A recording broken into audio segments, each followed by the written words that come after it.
جس نے اپنے کسی نیک عمل پر تعریف کی تو اس کا شکر ضائع ہوا اور عمل برباد ہو گیا۔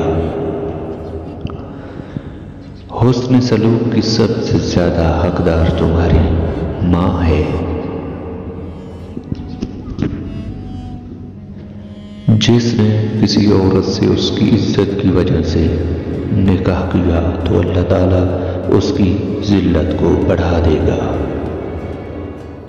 جب تم 3 آدمی ساتھ رہو تو تم میں سے 2 آدمی تیسرے کو اکیلا چھوڑ کر کان میں بات اور سرگوشی نہ کرے، کیونکہ اسے رنج و غم میں مبتلا کر دے گا۔ جس شخص کا کسی کا گھر برباد کرے، شوہر کو بیوی کے خلاف اور بیوی کو شوہر کے خلاف اکسائے اور دونوں میں پھوٹ یا جدائی ڈالے، وہ ہم میں سے نہیں۔ اور جو عورت شرعی عذر کے بغیر شوہر سے طلاق کا مطالبہ کرے، جہنمی اور منافقہ ہے، جس پر جنت کی خوشبو حرام کر دی گئی ہے۔ میاں بیوی کا ایک دوسرے کی طرف مسکرا کر دیکھنا بھی ثواب ہے۔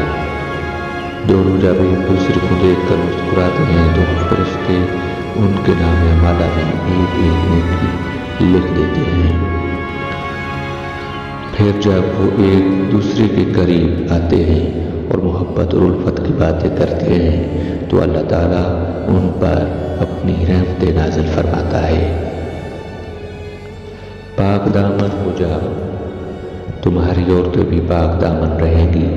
بے شک زنا قرض ہے، اگر تو نے یہ قرض لیا تو ادائیگی تیرے گھر والوں، ماں، بہن، بیوی یا بیٹی سے ہوگی۔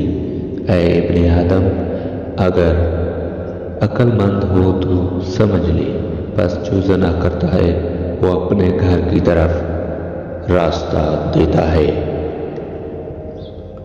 دنیا کی بدترین چیز بری عورت ہے۔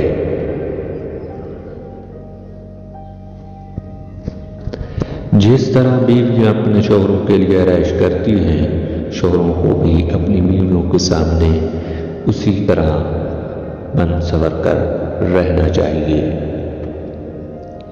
سب سے کامل ایمان والا مومن وہ ہے جس کا اخلاق سب سے اچھا ہو اور جو اپنی بیوی کے ساتھ سب سے زیادہ بڑھ کر مہربان ہو۔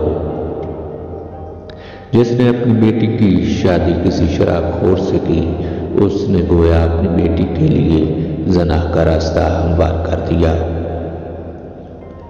ایک شخص نے رسول پاک صلی اللہ علیہ وسلم سے سوال کیا، اسلام کا کون سا عمل بہتر ہے؟ فرمایا، کھانا کھلانا اور ہر مسلمان کو سلام کرنا، خواہ اسے پہچانو یا نہ پہچانو۔